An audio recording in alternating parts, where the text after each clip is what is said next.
Evet, herkese tekrar merhabalar. Volkan Demirkuşak ben. Hazım'la oturmuşken bir video daha çekelim dedik. Ama araya bir hafta koyacağız. Kusura bakmayın, kıyafetlerimiz aynı. Evet. Doğru. Doğru. Dedik ki iki tane bulunmaz diyelim mi? Zor bulunur. Herkes her şeyi buluyor. İki tane çok zor bulunur. Bir tanesinin üretimi bitti. Bir tanesi onun devamı Devam niteliğinde. ediyor. Ama gerçekten birbirinden zor bulunması keyifli. Zor saatlerden iki tanesini önümüze aldık. Dedik ki Hazım'la Hulk mu Starbucks mı bu saatler neden bulunmuyor? Böyle biraz sohbet edelim. Sonra da bu ikisini ben yaklaşık Hulk'u 4 senedir kullanıyorum. Biraz böyle karşılıklı yorum yapalım istedim. Starbucks'tan da şanslılardanım, ikimizde de birer tane var, kullanıyoruz. Dolayısıyla biraz bunu anlatalım. Şimdi hakikaten bu saatler hiç bulunmuyor mu? Bu soruyu soruyorlar da. Bence bulunmuyor mu? Bulunuyor. Yani sırayı beklerseniz AD ile düzgün bir ilişkiniz varsa saati bulabilirsiniz. Ya da primini verip başka yerlerden almanız lazım. Bulunmuyor mu? Bence bulunuyor. Ya bulunmayan... Ama kolay bulunuyor mu derseniz Kolay zaten kolay bulunmuyor. Aslında bir yandan da Rolex'in bence mantığı bu şeyin bulunmamasını istemek. Yani marketing stratejisinde bulunurluğu zor olan kıymetli biliyorsun. Doğru. Doğru. Artık Dıdın dın dıdın. biraz strateji buna döndü. Sırf Rolex'i bütün markalar için bence strateji artık bulunmazlığa oynamaya döndü. Bulunmadıkça değere biniyor. Böyle insanlar Yani dürüst olmak gerekirse her official dealer'ın kasasında bunlardan olduğunu hepimiz bilecek kadar da akıllı ve saat konusunda tecrübeliyiz. Yani burada hani lafı çevirmeye gerek yok. Hani sonra demeyin ki lafı çevirmeyin diye. Hepsi biliyoruz ki herkes kasasında bu saatlerden tutuyor. Buna şüphemiz yok. Ben en azından kendi adıma bunu söyleyeyim. Evet, saatlerin belki bu mesela çok basit bir mantık. Ben pazarlama master yaptığımda şunu anlatırlardı. Bir yere girmesi ne kadar zorsa, kapının önüne ne kadar sıra varsa insanlar o kadar ilgi gösteriyorlar. Bu da böyle. Özellikle Instagram'ın ve sosyal medyanın da etkisiyle insanlar bu saatlerin fiyatları böyle of uçtu kaçtı. Onu da mı alsak, bir şey mi kaçırıyoruz deyince böyle saat sevenler için biraz işler karıştı. Sosyal medyanın etkisi zaten burada en büyük etken diyebiliriz bence. Bu soruyu da bir cevaplayalım istedik çünkü hakikaten evet doğru ama mutlaka şunu yapın. Benim tavsiyem. Evet, gerçekten sıraya girmeyi bekleyin. Yapacak bir şey yok yani. Bunun başka bir çaresi şu anda göremedim. Belki farklı ülkelerde deneyebilirsiniz ama farklı ülkelerde artık benim bildiğim kadarıyla evet, onu da yapmıyor. Turist veya işte kendi ülke, her AD'nin kendi ülkesinin vatandaşı. Geçenlerde ben İsviçre'de bir şeye gittim. İnan Rolex butiğinde bana merhaba demeden neredeyse kapıdan göndereceklerdi. O seviyede ve kolumda Daytona vardı. Ben de buna benzer bir tecrübeyi bu üzücü bu arada. Yani pazar günü yaşadım. Bu çok net bir şekilde hani markaların da biraz çeki düzen vermesi gereken noktalardan bir tanesi. Neticede insanlar oraya keyfen kederen gelmiyor. Bir şey almaya veya yapmaya geliyorlar. Siz yani herhangi bir yere gittiğiniz zaman kötü ilgilenildiği zaman nasıl mutsuz oluyorsanız bundan da mutsuz olursunuz. Ben bundan hoşlanmadım, bir kere daha açık yürekli söyleyeyim. Yani çünkü ne olacak? Dünya tersine döner. Her şey ne olacağı belli olmaz. Yine müşteri saati sevendir. Evet, yok demenin de herhalde nazik bir yöntemi vardır diye düşünüyoruz. Evet, bu da ilgililere duyurulur. Nihayetinde iki tane önemli model var önümüzde. Evet, aslında 2 sene önce seninle halk mı siyah sam mı diye video çekmiştik. Bu videoyu da yukarı bırakalım.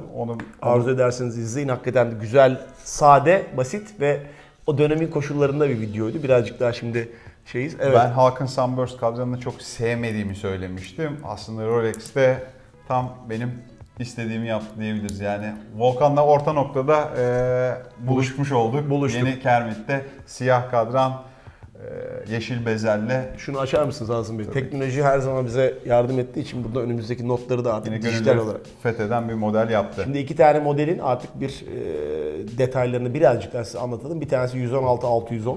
Bir tanesi 126-610 diye geçiyor. Tabii Rolex'in renk kodlarını da biliyorsunuz. Siyah olana LN adı veriliyor. Dolayısıyla onları da hatırlatmakta fayda var.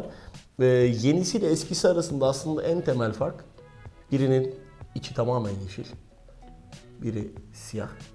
Bir tanesi 40, bir tanesi 41. Kalibreleri falan tabii söyleyeceğiz. Ama en temel şöyle baktığımız zaman, bu arada dürüst olmak gerekirse 41'in kasasının çok göre, daha estetik olduğunu ben direkt hemen söylemek istiyorum çünkü o laglar değil mi çok? Evet, eski Maxi kasaları oldum olası ben haz etmeyen bir insanım ve laglar bana böyle bir aşırı kalın geliyordu. Güncel Submariner'ın kasası çok daha estetik. Bir de bileziğe geçişi çok daha güzel 41'de. Evet, eskiden Ha, 20 milim bilezik genişliği 20 milimden başlıyordu. Artık 21 milimden başlıyor. Peki Biraz- kontrast olarak yeşile yeşil mi yeşile siyah mı? Sen yeşile siyah ben diyeceksin yeşil galiba. siyah diyeceğim. Biliyorsun ben bu Hulk'u almadan önce zamanında böyle 3 kere falan düşündüm ya bunu takabilir miyim, takabilir miyim, takabilir miyim diye. Sonra çok mutluyum. Bu arada dün bir tane Instagram'da anket yaptım ilk defa. Pepsi mi Hulk mu dedim. Şaşırdım. Herkes Hulk diyor. Acaba bu da sosyal medya mı? Bence orada biraz Ha? renkten çok ticari bir kaygıyla verilmiş bir Ama cevap olabilir mi? Pepsi dediğinde çok da ticari anlamda bir Ama en azından şey, bir saat değil discontinue ki. olduğu için herhalde halk Evet, biraz şimdi daha öne özel geçiyor. noktalardan bir tanesi bu saat artık discontinue yani üretim kalktı. Tıpkı Kermit gibi. Hatırlarsın. Eski yani. Eski 16 Kermit'te 610. o da güzeldi be. Benim en sevdiğim Submariner kasalarından bir tanesi zaten 16610. Basit ve gerçekten ikonik bir kasa. 126 610 yani yeni Submariner'lar birazcık daha o kasaları andırdığı için ben bu kasayı da eski Maxi kasalara göre çok daha fazla seviyorum. Şimdi bunun içerisindeki kalibrenin değiştiğini 31-35 yeni bir kalibrenin olduğunu söyleyelim. 70 saatlik bir power Doğru. reserve'ü de var. Senelerdir kullanılan 31-35 kalibresinden 32-35'e geçiş yapıyor Rolex burada. 70 saat. Eskiden bizim saatlerimizde benim kullandığım sabda yaklaşık 40 saat. Yanlış Evet. 40 ya da 45 saat. Bu 70 saate çıkan bir power reserve'ü var. Ben bu saati çok kullanamadım. Bu saati eşim kullanıyor. O yüzden Takamıyorsun bunu galiba. da itiraf etmek istiyorum. Şu an yayında bu saati koluma takamayacağım. Çünkü bilezik ona göre ayarlanmış durumda. Bu itirafta da bulunalım.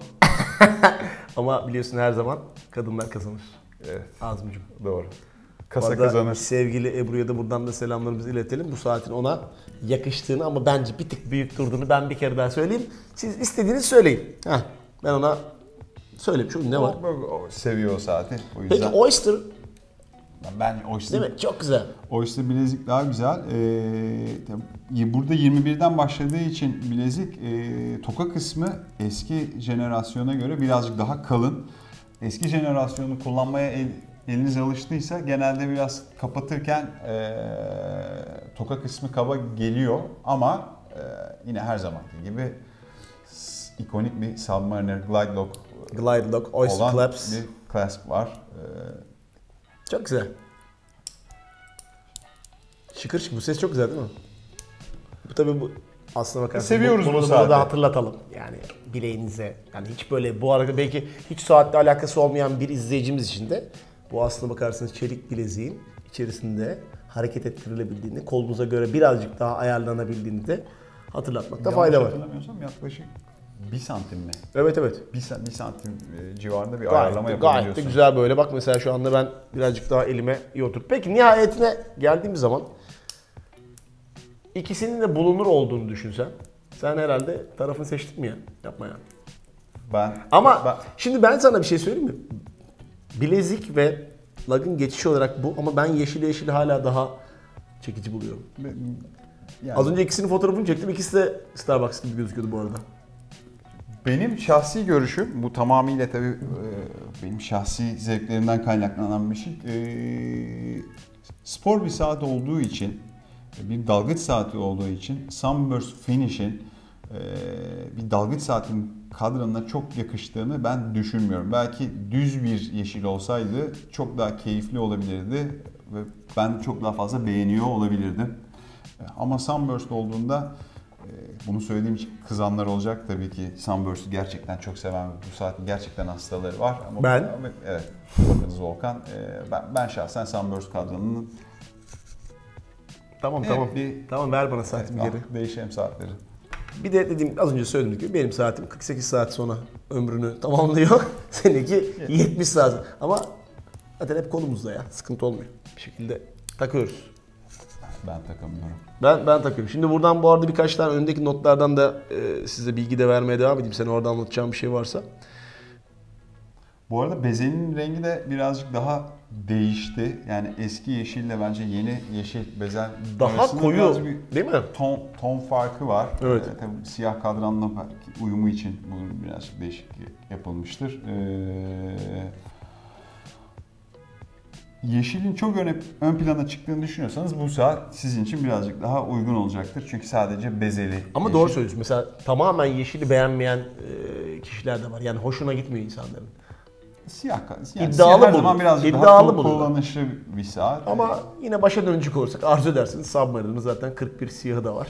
Evet. Dolayısıyla mis gibi kolumuza takıp her yerde. No Date veya siyah da her zaman gerçekten ikonik bir opsiyon. Evet, bir no date fena olmaz. Ben date sevdiğim için. Date ben de seviyorum ama bir tane no date de fena olmaz yani işin özü. No Date yerine sana Pelagos 39 Pegasus 39 zaten çok yükseldim. O benim kafamı iyice allak bullak etti. Yani iki tane sub olacağına bence bunun opsiyonlardan bir tanesinin Pelagos 39 olması çok daha keyifli. Bir kere çok daha titanium olduğu için hafif bir saat. İşte No Date daha simetrik bir kadran. Bazı teknik özellikleri belki Rolex'e bile daha gelişmiş. Hani iki tane dalgıç saati olacak derseniz Pelagos 39'la yeni Kermit bence çok güzel bir ikili olabilir diye düşünüyorum. Tartışmasız. Kendime biliyorsunuz biz otomobil tarafta olduğumuz için bir tane Daytona'mı da kenara tutuyorum onu.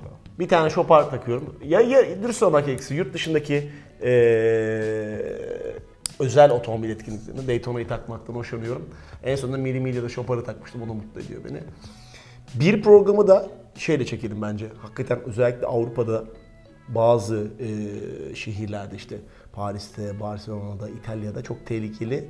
Saat takmak tehlikeli olmaya başladı. Çok da fazla bunu dillendirmek istemiyoruz ama siz yine de dikkat edin. Bir programında belki bunu ayırabiliriz. Bence artık Türkiye sınırından çıktığın anda zaten dikkat etmen gerekiyor. Artık Türkiye sınırlarında da bence dikkat etmeye Tabii başlamamız yani gerekiyor. bu karman çorman popülasyonda tehlikelerin arttığını göz ardı etmemek lazım. Yani kolumuzdaki saate herkesin sizin gibi saat sevgisiyle bakamayacağını da unutmayın diye şöyle bir dipnot da verelim. Nihayetinde ben sana ikisi söyleyeyim. İkisi de çok güzel. İkisi de sahip olunduğu zaman seni çok mutlu eden saatlerden bir tanesi. Ben bunu biraz seyrek takıyorum dürüst olmak gerekirse. Bu aralar Batman'e o kadar yükseldim ki sabah akşam onu takıyorum. Bir de bizim Türkiye Saat Kulübü'nün Zenit'i son dönemde taktığımız saatlerden biri. Bir tane de bir günde onu inceledim. Zenit'le ilgili bir videoyu da çekelim. Sen bir şey anlatacaksın galiba. Yo, bence seyircilere dönüp soralım. Burada da sizin tercihiniz acaba şöyle gösterelim. Kermit mi olurdu yoksa eski Hulk mu olurdu diye bu herkesin yorumunu da alalım diye Hulk düşünüyorum. mu Kermit mi diye şöyle programı da buradan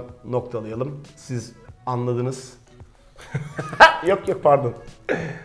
diye programı buradan noktalıyoruz. Soru, yorum ve görüşlerinizi lütfen bize yazmaya devam edin. Hazım Rıza Gözlükçü Volkan Demirkuşak. Instagram'dan da bizi takip edin. Kanal benim ama program takılmayın. Biz böyle güzel bir silsile yaratmaya çalışıyoruz. Eski videolarımız, Hazım'da olan videolarımızı da tekrar buraya bırakıyorum. Hoşça kalın. Görüşmek üzere.